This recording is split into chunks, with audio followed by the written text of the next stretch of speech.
Hello students, this video lecture is the discussion for the second part of the L2A All India Open Mock Test held on 3rd May 2020. In this video, we will focus on questions that form the crux of our course named Elimination Techniques and Intelligent Guessing. We will focus on certain keywords, certain statements and areas to focus while preparing for UPSC to ensure a sure shot success in Prelims 2020. Our aim is not to provide you with extra content, but to help you think and prepare in a certain way to ensure maximum chance of success.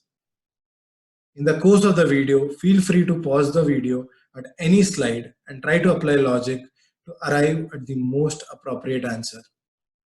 Now let's go to the first slide. In this question, the key areas to focus should be virtual water and trade. As you go through the options A, C and D, that is volume of water related to heavy water, rainwater harvesting and flood control, you observe that they have nothing to do with trade. So by default, option B should be the correct answer. Just to re-verify, focus on the other keyword, virtual water. Now let's think in layman terms. What does virtual mean? It simply implies anything that cannot be perceived by the naked eye or remains hidden. So when you say volume of water required to produce a commodity or service, the water element remains hidden. And when you export such items, you're actually exporting a hidden component of water. Hence, option B is the correct answer. Now let's go to the next slide. This question on GGKP, that is Green Growth Knowledge Partnership, is similar to the 2018 UPSC question related to PAGE, that is Partnership for Action on Green Economy. In such questions, the focus should be on keywords. Here, the keyword is UN mechanism. This automatically renders option A and option D redundant. Now focus on the other keyword, greener and inclusive economies. This is more related to sustainable development rather than climate change. Hence, option B is the most appropriate answer. Now let's go to the next slide. A similar question was asked in UPSC 2014 paper related to Mahatara and Patakila. In questions like this, try to break the words into smaller segments.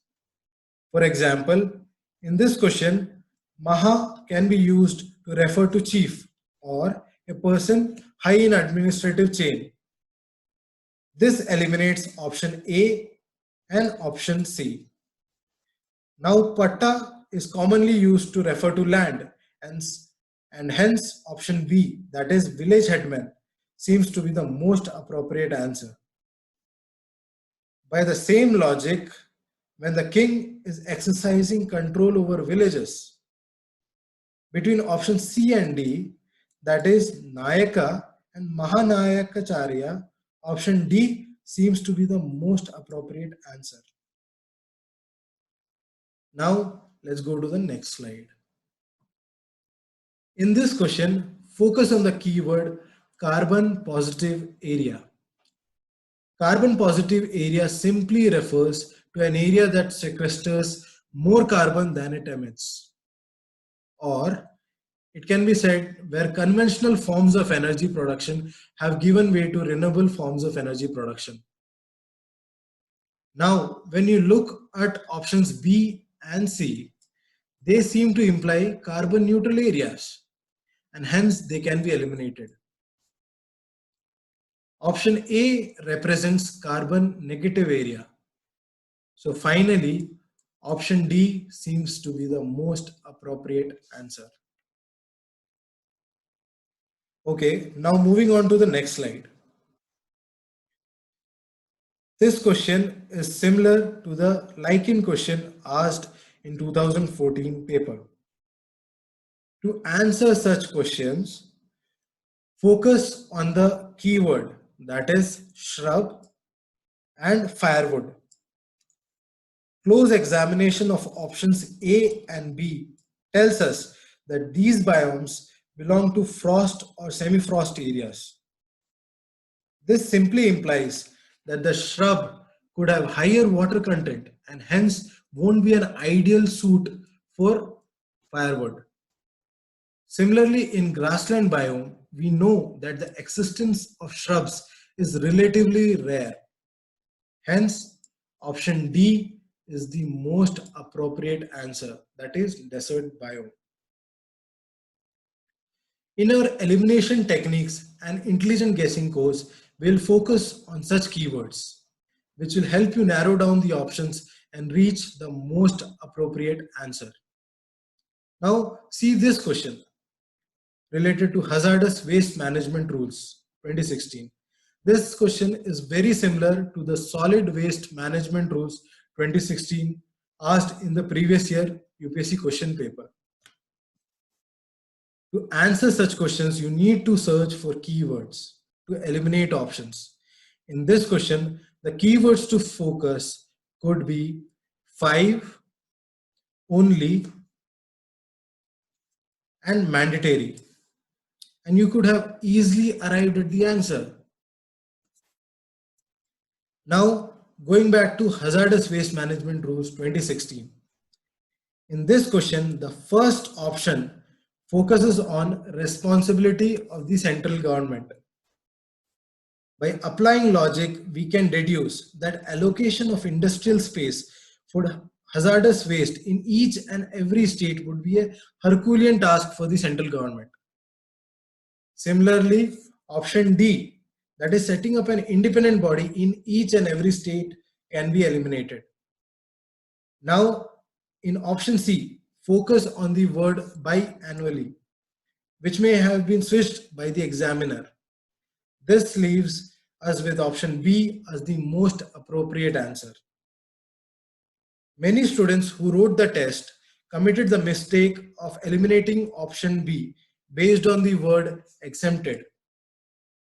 Since the option highlights various categories and not all categories of electrical and electronic equipment, some of them may be assumed to have reuse value.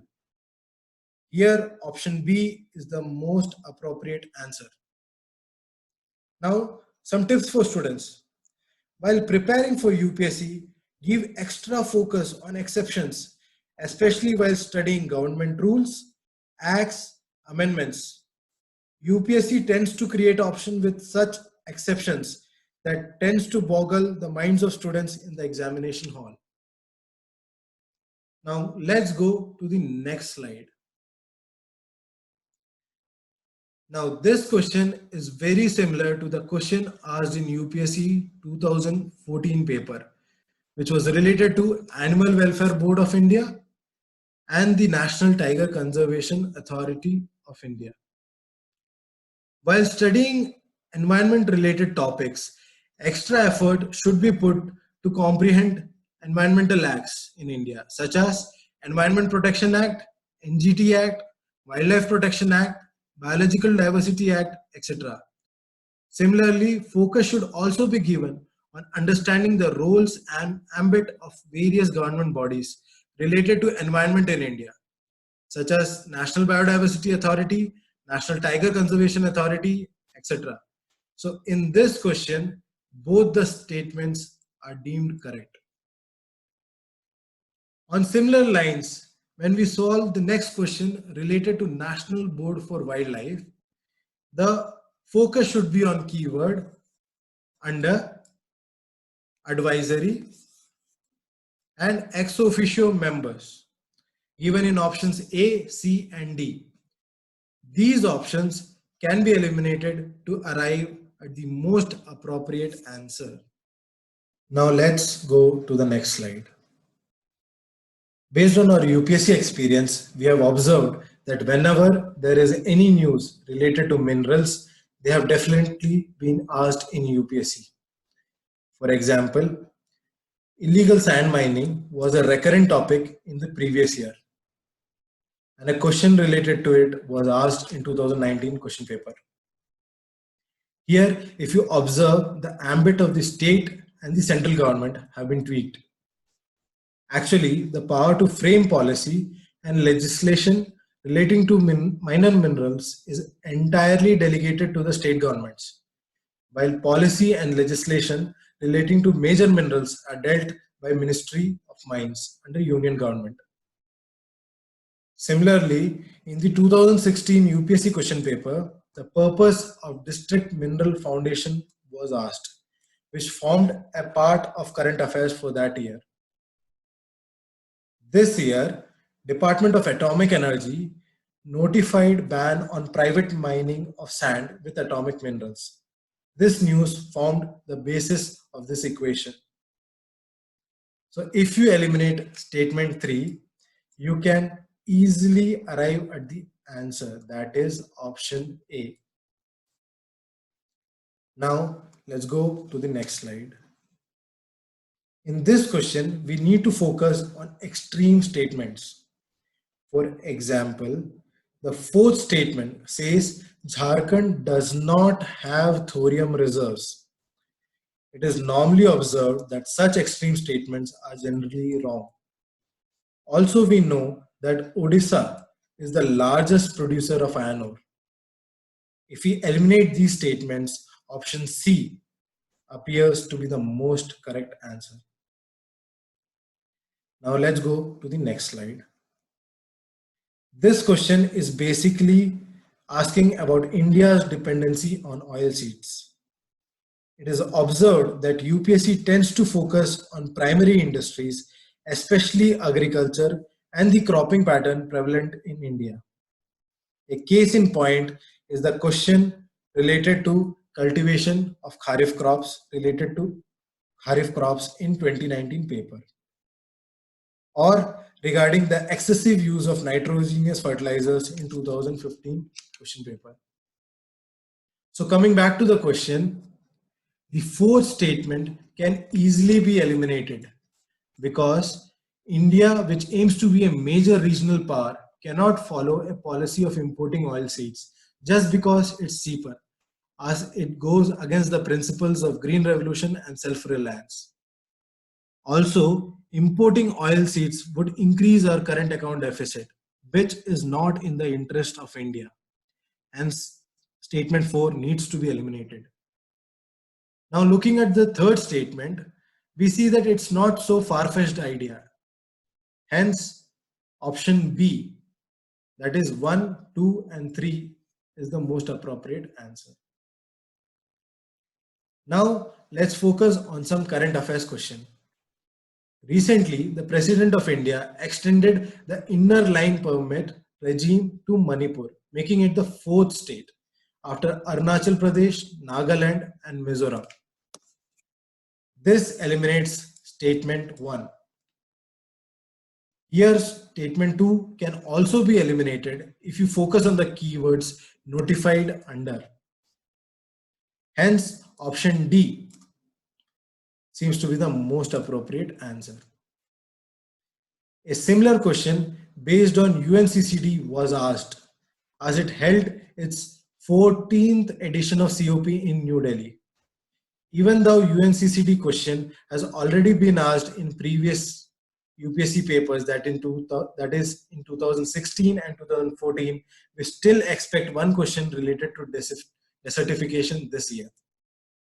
Now going back to the question, focus on the keyword in response to.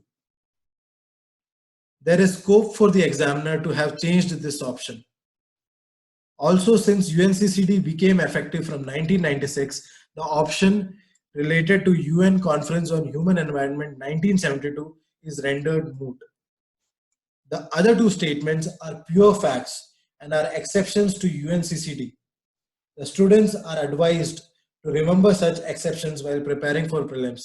Hence, option B is the most correct answer. Now let's focus on some topics which will surely come in the exam. The focus should be on index and their indicators, as well as recent international reports and India's performance in these reports. Every year, UPSC has focused one question on index. For example, in 2019, Ease of Doing Business Index was asked. Similarly, in 2018, Global Hunger Index report was asked. Recently, India was ranked among the top 10 countries with higher climate performance index. Now, focus on the keywords in the question. That is statement 1 and 2. The keywords are published by and published in. These keywords can easily be manipulated by the examiner as discussed in our course. Hence, the correct option is option C. Now let's go to the next slide. Another key area to focus is the 5-year plan. This question is very similar to the 2019 question asked on 5-year plans. In this question, the facts related to Nehru-Mahalanobis model and the Gadgil formula have been changed, and hence both statements are wrong. Note to students, students should also focus on major economic policies taken by the government post-liberalization, especially the FDI policy and the export policies. Now, the students should also focus on world map and memorize geographical locations of places constantly in news, especially Middle Eastern countries as well as regions bordering Mediterranean Sea, Caspian Sea and Black Sea. Here the correct answer is option B. Similarly, focus should also be given in mapping important tiger reserves in India, especially the ones which are in news. This question is similar to 2017 question asked on Kunlo Palpur Wildlife Sanctuary. This year, Jamni village and its relocation have been in the news, and it is related to Tadoba Andhari Tiger Reserve. Another area to focus is environmental pollutants and the recent mitigation efforts taken. This question is similar to 2015 UPSC question paper regarding pollutants in drinking water. To solve this question, the focus should be on blue baby syndrome, which is caused due to consumption of nitrates. Hence, option C, that is overuse of fertilizers in agriculture, seems to be the most appropriate answer. Similarly, while studying history, special focus should be given to national movements, especially Swadeshi movement, non-corporation movement, civil disobedience movement, and Quit India movement. Students should study these movements in detail, especially the participation of each class and their respective roles in freedom struggle. This question is found on that basis, and hence the answer is option C. Hope our analysis of the mock test has helped you to understand the examiner's mindset. In our course, we focus on learning keywords, identifying logical and illogical statements, random deductions, reports, and special areas to focus. We strive to ensure that you have an edge over other UPSC aspirants in prelims. We are extremely confident that we can improve your prelim score by 25 to 30 marks. As the exam is postponed, it is the right time to take advantage of this opportunity. Our next batch starts on May 9th. For enquiries, contact these numbers and follow us on the Telegram channel. We hope our mock test was beneficial to you in your UPSC preparation. We wish you all the best for the upcoming prelims. Bye students, stay safe.